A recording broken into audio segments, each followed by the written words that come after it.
Writing a research proposal or a thesis can feel overwhelming, like where do I even start?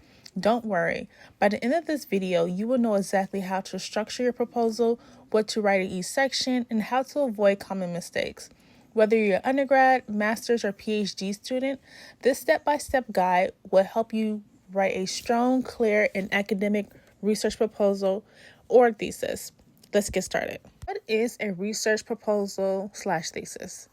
A research proposal is basically a plan for your research. It explains what you want to study, why it's important, how you're going to do it.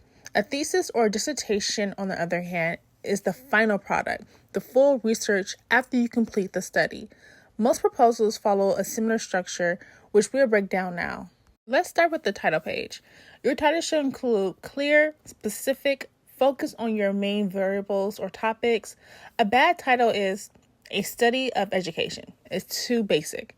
But a better title would be the impact of online learning on academic performance of university students. Now let's go a little deeper into the introduction/background.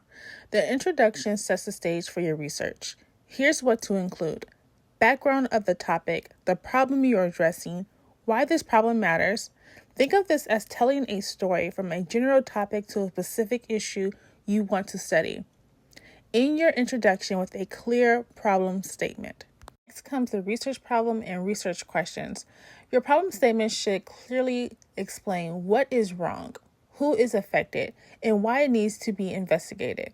Then turn that problem into research questions or hypotheses. For example, how does social media usage affect academic performance among university students? The next section is the literature review. The literature review shows that you understand what other researchers have already done. You should summarize key studies, compare findings, identify gaps in the existing research, and remember, don't just describe, analyze, and connect the studies to your own research. This section is about research objectives.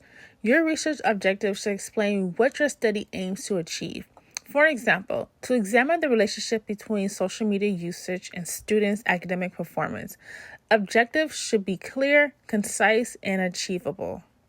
Now let's talk about the methodology. And to be honest, my methodology section for my master's dissertation, it had to be revised about twice, but who's counting? So this is actually the most important section. So this is what needs to be in there. Research design, qualitative, quantitative, or mixed. Population and sample, data collection methods, data analysis techniques. Basically, you're answering the question, how exactly will I conduct this research? This section is the significance of the study. In this section, explain why your research matters. Who will benefit? Students, teachers, policymakers. Be specific about the contribution your study will make.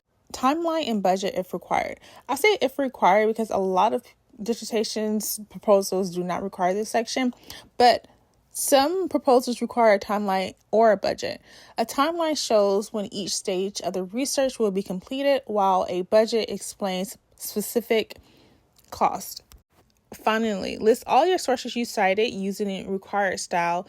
Typically, they all go with APA. MLA, I feel like that's the easiest one, but like I said, usually for research, it's all going to be APA style. And make sure your references are accurate and consistent. Before you submit, avoid these common mistakes. Topic too broad, weak problem statement, no clear research gap, poor grammar and formatting. Always proofread and follow your instructor's guidelines. And that's how you write a strong research proposal or a thesis. If this video helps you, give us a thumbs up, subscribe for more academic tips and also day in life vlogs, and drop a question in the comment. Thank you for watching and good luck with your research.